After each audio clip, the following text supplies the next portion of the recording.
انتہائی تفصیل کے ساتھ علماء نے اس پر کلام کیا ہے، اس کے ایک ایک جز کے اوپر انتہائی تشریح کی گئی ہے۔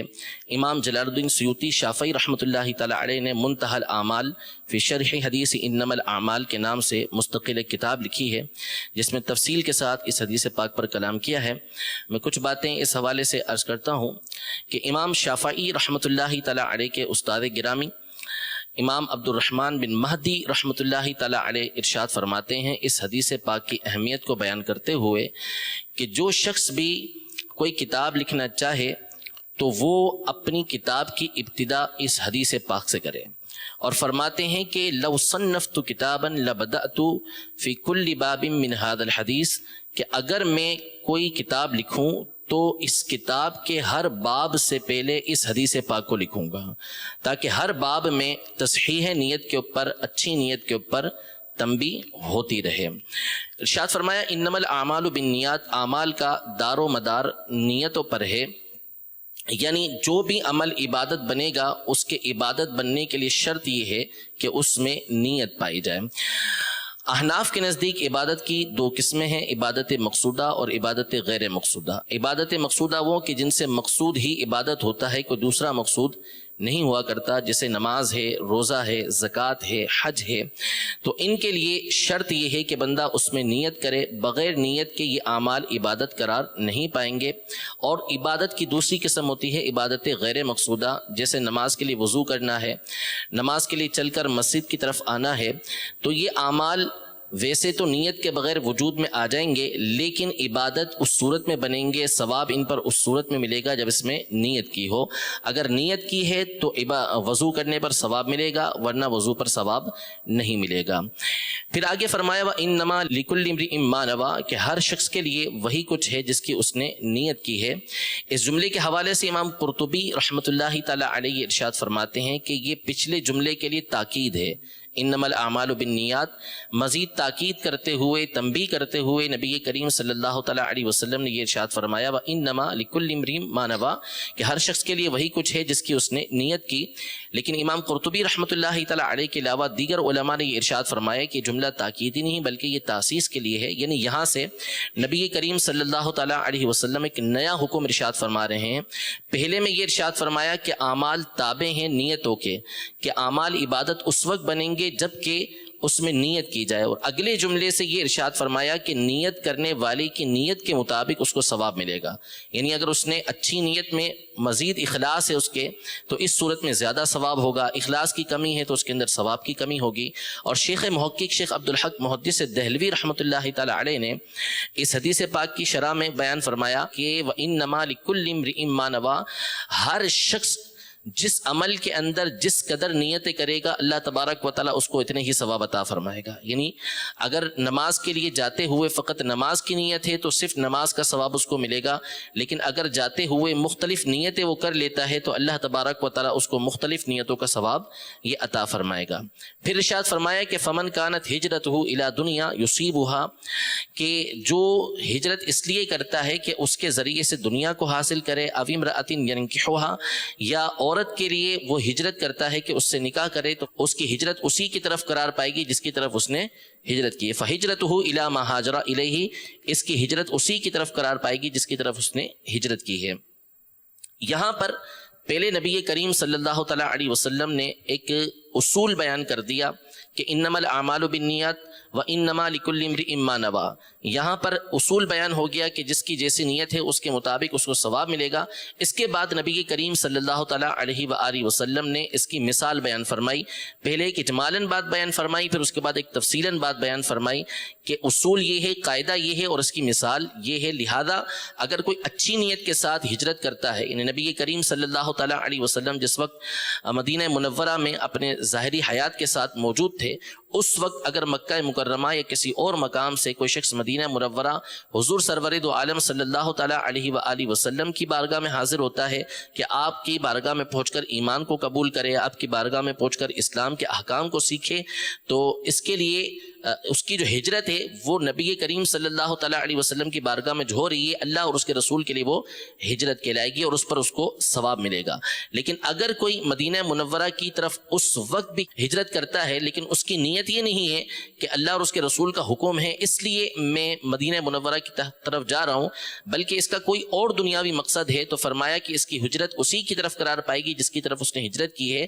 اس کو ہجرت کا وہ ثواب نہیں ملے گا جو قرآن و حدیث میں وارد ہوا ہے کہ ہجرت کرنے پر اس کو کیا ثواب حاصل ہوتا ہے، وہ اسی صورت میں حاصل ہوگا جبکہ اس کی اچھی نیت ہو.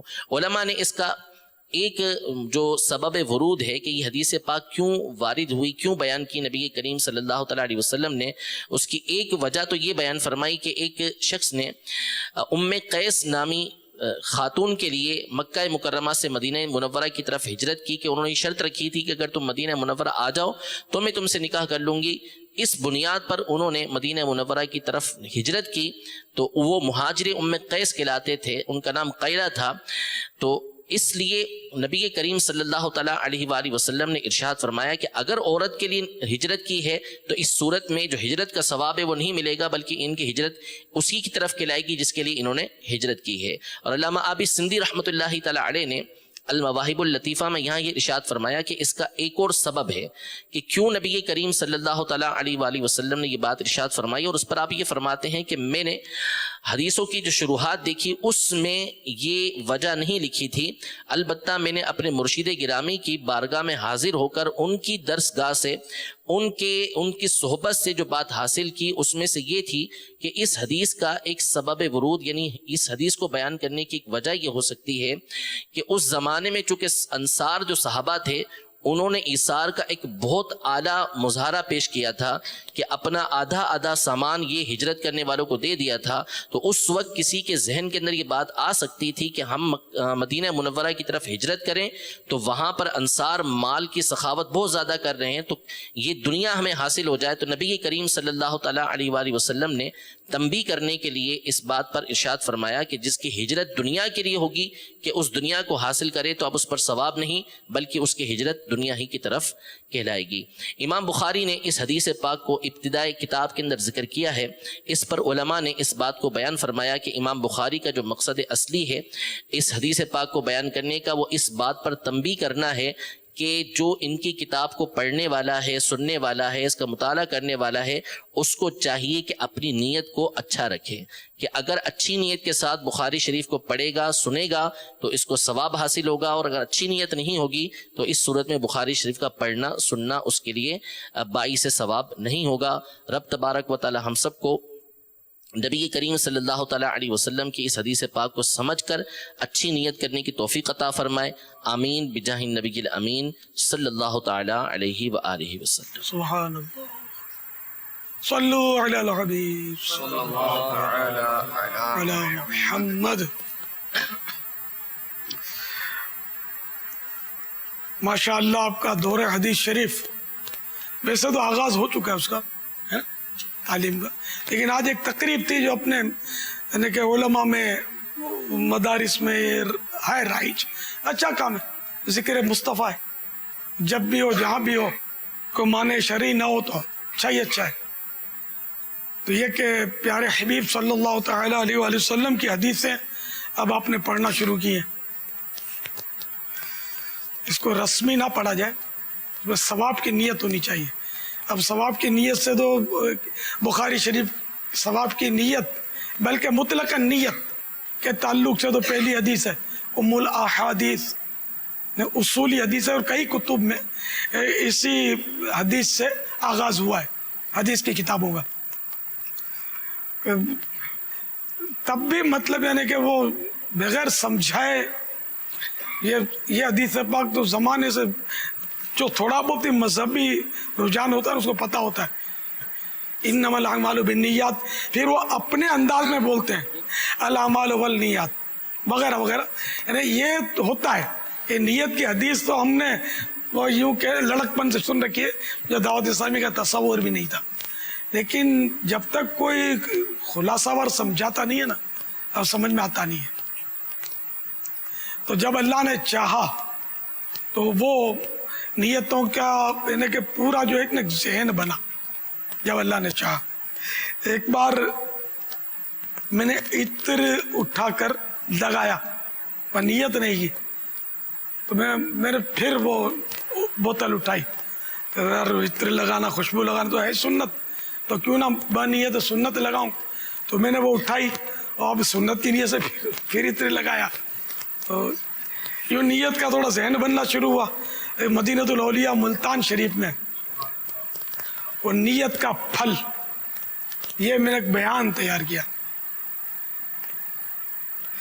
تو اس سے الحمدللہ ایک دعوت اسلامی کے مدنی ماحول میں ایک نیت کا چرچا ہوا کہ بھئی نیت بھی ایک کوئی ہے مطلب کہ جو کی جاتی ہے. اور اس سے پہلے اتنا رجحان کم تھا نیتوں کی طرف. میں ایک چٹکلا سناؤں، کوئی مزید اشارہ کچھ بھی نہیں، ایک بڑی شخصیت نام ہے ان کا. تو وہ جب سنے تو اتنا متاثر ہوئے، حالانکہ وہ پڑھتے پڑھاتے ان کو زمانہ گزر گیا. بولا دیکھو یہ مولانا جو کہتے ہیں نا نیت وہ سب میں نے کر لیا. اس طرح ان کو اتنا وہ سرور آیا، مطلب پڑھتے پڑھاتے عمریں گزر گئی، لیکن وہ نیت کرنا کروانا اس کی ترغیب دینا باقاعدہ اس کا رجحان نہیں تھا اپنے ماحول میں. پہلے کے دور میں یہ حالت تھی کہ وہ قوت القلوب میں لکھا ہے کہ پہلے باقاعدہ نیت کورس، اب یہ نام ہو سکتا ہے اس کا نیت کورس.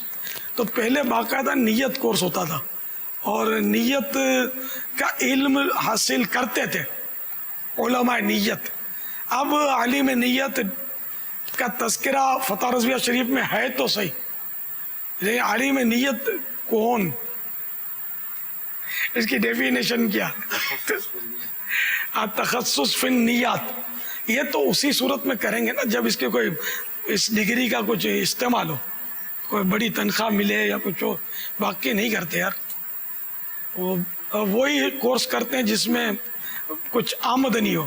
تو اللہ پاک توفیق دے کہ اعلاء کلمت الحق کی نیت ہو کہ اللہ کا کلمہ بلند کرنا ہے، مجھے دین کی خدمت کرنی ہے، چاہے کسی بھی شعبے میں میں رہوں، بس دین کی خدمت کروں. اب پیسہ مجبوری ہے، پیٹ بھی پالنا ہے، لیکن حرص نہیں ہونی چاہیے. اس کو آدمی اپنی مجبوری ہی سمجھے کہ میرے کو ضرورت ہے اس لیے میں حاصل کرتا ہوں، اور مزید حل میں مزید کے نعرے نہ لگاتا رہے کہ اور چاہیے اور چاہیے، لاؤ لاؤ. کیونکہ حرص ایسی بلا ہے کہ اس کا کوئی سرا ہے ہی نہیں. خود حدیث پاک میں فرمانا کہ ابن آدم کو 2 سونے کی وادیاں مل جائیں تب بھی وہ کہے گا کہ تیسری مل جاتی تو اچھا تھا. تو اس کا سرا نہیں ہے کوئی. تو اس لیے وہ حرص ہو تو وہ ہو جس کی حدیث میں پذیرائی کی گئی. علم دین کے حرص کی پذیرائی ہے. 2 حریصوں کی مثال ہے کہ یہ دونوں حریص ایسے ہیں کہ یہ کبھی آسودہ نہیں ہوتے، یعنی ان کا جی نہیں بھرتا. ایک علم دین کا حریص، علم کا حریص. تو جہاں بھی اس طرح کے معاملات میں علم کا تذکرہ ہوتا ہے وہ کہیں پڑھا کہ یہاں مراد علم دین ہوتا ہے. جی ٹھیک ہے نا. تو علم دین کا حریص اور ایک دنیا کا حریص، یہ دونوں ایسے ہیں کہ ان کو سیری نہیں ہوتی، جی نہیں بھرتا. اب یہ کہ ہم لوگ علم دین حاصل کرتے بھی ہیں، لیکن اگر ڈیپ جاتے ہیں نا تو سچی بات ہے کہ ہماری اکثریت جو ہے نا وہ ہے دنیا کی حریص. علم کی حریص کوئی ہوتا ہے کہ علم حاصل کرتے ہیں تو اصول دنیا کے لیے کرتے ہیں. بڑی مسجد مل جائے تو اچھی تنخواہ ملے گی، اور تنخواہ کے لیے لڑنا جھگڑنا اور پھر برائیاں کرنا کہ ہم کو تنخواہ پوری نہیں دیتے، اور بینک کے افسر کو تو اتنی تنخواہ ہے تو فلاں کو اتنی تنخواہ ہے. ارے نا شکر ہے تجھے علم دین کی سعادت ملی، یہ کم تھا. تم مطلب ان کی ریس کرتے ہو کہ جو مطلب حلال حرام کو سمجھتے ہی نہیں ہے، بلکہ حرام کی تنخواہوں پر جو مطلب گزر بسر کرتے ہیں، اور جن کو وہ الف کا با آتا نہیں ہے، دیکھ کر قرآن کریم پڑھنا نہیں آتا، ایسے افسروں کی تم ریس کرتے ہو کہ ان کو تنخواہ زیادہ ملتی ہے. تو ان کی وہ تنخواہ کیا ان کو جنت میں لے جائے گی؟ اگر تم علم دین پر اکتفا کرو اور صبر و شکر سے گزارا کرو تو یہ جنت میں لے جانے والا عمل ہے. بلکہ صرف آپ نہیں، علماء کو تو وہاں قیامت کے دن روکا جائے گا، ٹھہرو شفاعت کرو دوسروں کی.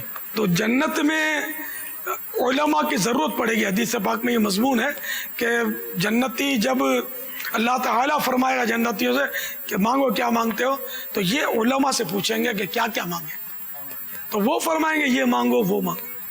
تو یہ عالم، لیکن وہ عالم دین اللہ کرے شکر گزار ہو اور اس نعمت پر شکر کرے، نہ کہ دنیاوی افسروں کی ریس کرے اور اپنی تھوڑی سی تنخواہ پر دل جلائے. کہ دنیاوی تھوڑی تنخواہ ضرور ہے، لیکن اخروی جو اجر ہے نا، وہ دنیا کی ساری تنخواہیں اگر جمع ہو جائے نا تو اس کے ایک ذرے کا بھی مقابلہ نہیں کر سکتی، ایسا اجر ہے. تو عالم کو تو خدا کی قسم بہت صابر و شاکر ہونا چاہیے کہ اس کے لیے دریا کی مچھلیاں دعائیں کریں، بیلوں میں چونٹیاں اس کے لیے دعائیں کریں. حالانکہ کسی بادشاہ یا وزیر کے لیے وہ نہیں کرتی دعائیں، عالم کے لیے کرتی ہیں. بھلے اس کے پاس تن ڈھانپنے کے لیے پورے کپڑے نہیں ہیں، پیٹ بھرنے کے لیے پوری غذا نہیں ہے، ان کے لیے مچھلیاں دریا میں دعا کر رہی ہیں. یہ کتنی بڑی سعادت ہے. بہرحال عالم ہے، اور عالم کی شان تو دیکھیں آپ کہ اللہ تعالیٰ کی صفت جو ہے نا وہ عابد نہیں ہے. عبادت گزار ہونا یہ اللہ کی صفت نہیں ہے، عالم ہونا اللہ کی صفت ہے. تو کتنی بڑی بات ہے کہ آپ کو اس صفت کا مطلب فیض مل رہا ہے. اللہ جیسا عالم تو ممکن ہی نہیں ہے کوئی ہو، نہ کوئی سوچ بھی سکتا ہے. لیکن یہ کہ اس کی صفت کی ایک اس میں مظہر ہے، یہ عالم جو ہے یہ عالم ہے. تو عالم ہونا تو بہت بڑی بات ہے. کسی افسر، کسی میجر، کسی کرنل، کسی جرنل کے چہرے کو دیکھنے کی فضیلت نہیں ہے. حدیث میں عالم کے چہرے کو دیکھنے کی فضیلت ہے کہ عالم کا چہرہ دیکھنا عبادت ہے. لیکن کس نیت سے دیکھیں؟ خار بھر کے دیکھے تو نہیں ہوگا ثواب. اعلیٰ حضرت رحمۃ اللہ تعالیٰ علیہ نے اس کی بڑی پیاری وضاحت فرمائی کہ تعظیم کی نیت سے عالم دین کا چہرہ دیکھے گا، اس کا دیدار کرے گا تو یہ عبادت ہے. تو اللہ کرے کہ آپ سب علماء بن جائیں اور باعمل علماء بنے. پیسوں کے پیچھے مت بھاگنا، شہرت کے پیچھے دوڑ نہیں لگانا، دوسروں کی ریس نہیں کرنا. علم دین کو ہی بہت بڑی نعمت تسلیم کر لینا، عملی طور پر، وربلی طور پر نہیں، عملی طور پر کہ بس اللہ نے مجھے یہ جو نعمت دی ہے بس اس کا میں اگر عمر بھر بھی شکر ادا کروں تو نہیں کر سکوں گا. تو بس اچھی اچھی نیتوں سے علم دین حاصل کریں، اور یہ علم دین کا ثواب اسی صورت میں ملے گا کہ آپ ثواب کے لیے کریں گے، علامہ کہلوانے کے لیے کریں گے. تو پھر تو وہ حدیث شریف ہے جی ہاں کہ سب سے پہلے قاری، سخی اور شہید یہ سب سے پہلے لائے جائیں گے قیامت کے روز. عالم، قاری کا معنی عالم ہے، یہاں عالم الدین، اس کی شرح میں یہی لکھا ہے. وہ یہ کہ وہ عالم کو اللہ تعالیٰ اپنی نعمت ارشاد فرمائے گا تو وہ اس کا اقرار کرے گا. تو نے شکرانے میں کیا کیا؟ یہ حدیث کا مضمون اور خلاصہ عرض کر رہا ہوں.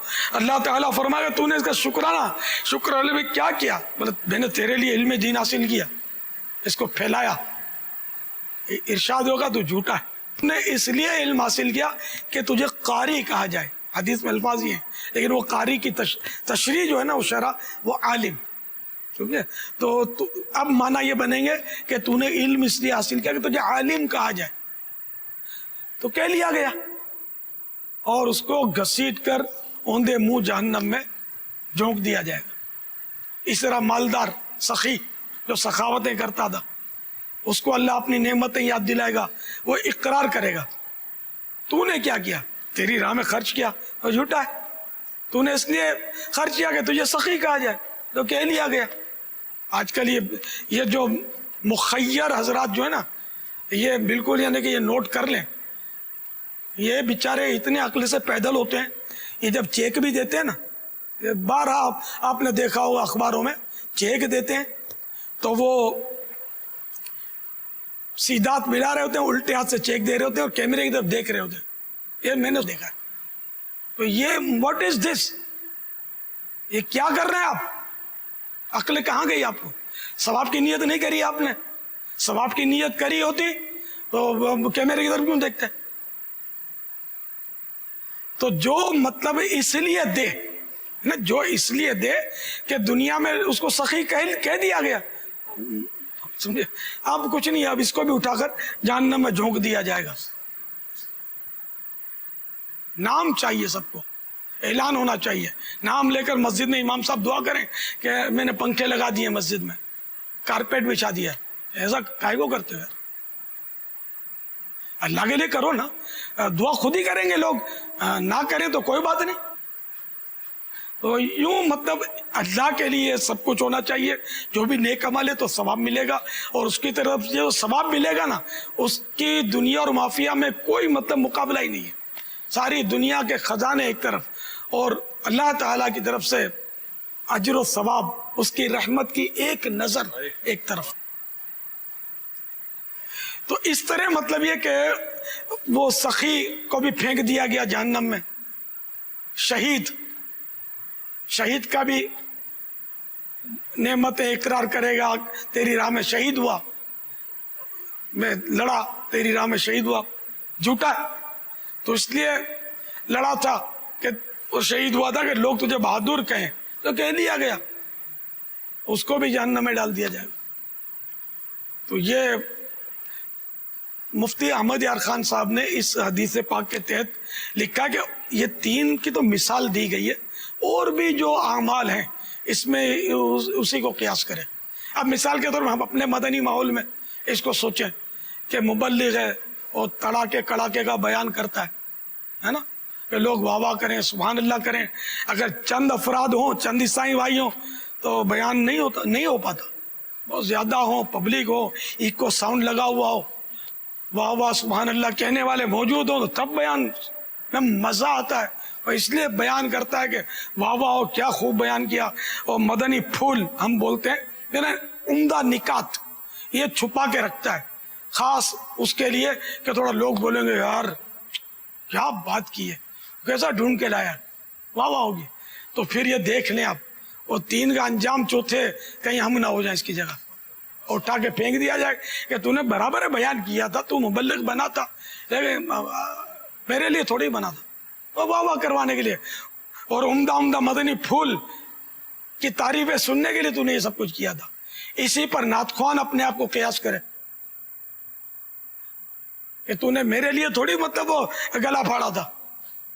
یہ گلا پھاڑنا میں معورتن کہہ رہا ہوں, ورنہ گلا پھاڑنا کہ جس سے خود کو ایذا ہو یا دوسرے کو ایذا ہو تو یہ ویسے ہی مکروہ ہے, چاہے نعت شریف ہو, چاہے قرات ہو, چاہے بیان ہو, چاہے خطاب ہو. جو شعلہ بیانی فرماتے ہیں نا وہ بھی نوٹ کر لیں. ہاں شعلہ بیان خطیب ہیں, اگر یہ ان کو ضرر ہو رہا ہے, گلا بیٹھ جاتا ہے, تکلیف ہو جاتی ہے, تو ان کو شریعت نے روکا ہوا ہے. نہیں, اپنے آپ کو بھی تکلیف نہیں دینی ہے. اب گلا اس وقت پھٹتا ہے جب پبلک زیادہ ہوتی ہے, پبلک کا ٹھٹ ہوتا ہے. نعت خوان بغیر ایکو ساؤنڈ کے پڑھ نہیں پاتا, بھلے پیسے نہیں لیتا, وہ بہت مخلص بندہ ہے, پیسوں کے لیے نہیں پڑھتا, لیکن ایمانداری سے سوچ, جب زیادہ پبلک ہوتی ہے تبھی پڑھنے کو جی چاہتا ہے نا, شروع میں نہیں پڑھے گا. وہ اسی لیے لیٹ آئے گا, اچھی آواز ہوگی نا, وہ اسی لیے لیٹ آئے گا کہ یار میں جلدی جاؤں گا, جلدی پڑھا دیں گے میرے کو, تو واہ نہیں ہوگی, کم ہوگی. اور جب پبلک بالکل جام ہو گئی تب وہ آئے گا اس شیر کی طرح, اور پھر یوں ہاتھ لہرا کر اپنے ساتھ, کس کو مدینے جانا ہے وہ پڑھے, جس کو مدینے جانا ہے میرے ساتھ پڑھے. وہ پتہ نہیں کیا کیا کر کے وہ ترکیب بناتے ہیں. ایسا نہیں کرے. وہ یہ شعر پڑھتے ہیں, لیکن وہ جو شعر اب میں پڑھنے لگا ہوں اس کے لیے بہت بڑا مجمع چاہیے آپ کو. دل میں ہو یاد تیری گوشہ تنہائی ہو, پھر تو خلوت میں عجب انجمن آرائی ہو. یہ جب تک مجمع بالکل جام نہ ہو نا, اس وقت یہ شعر میں اسے پڑھا نہیں جاتا.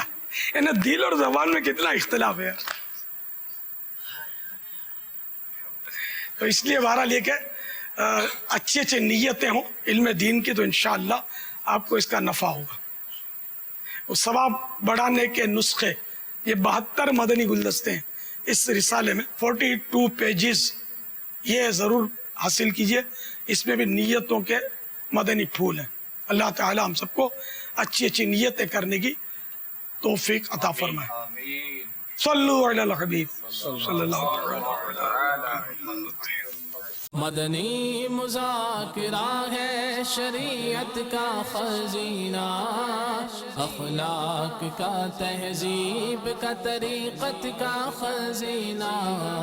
مدنی مذاکرہ ہے, مدنی مذاکرہ, مدنی مذاکرہ ہے, مدنی مذاکرہ.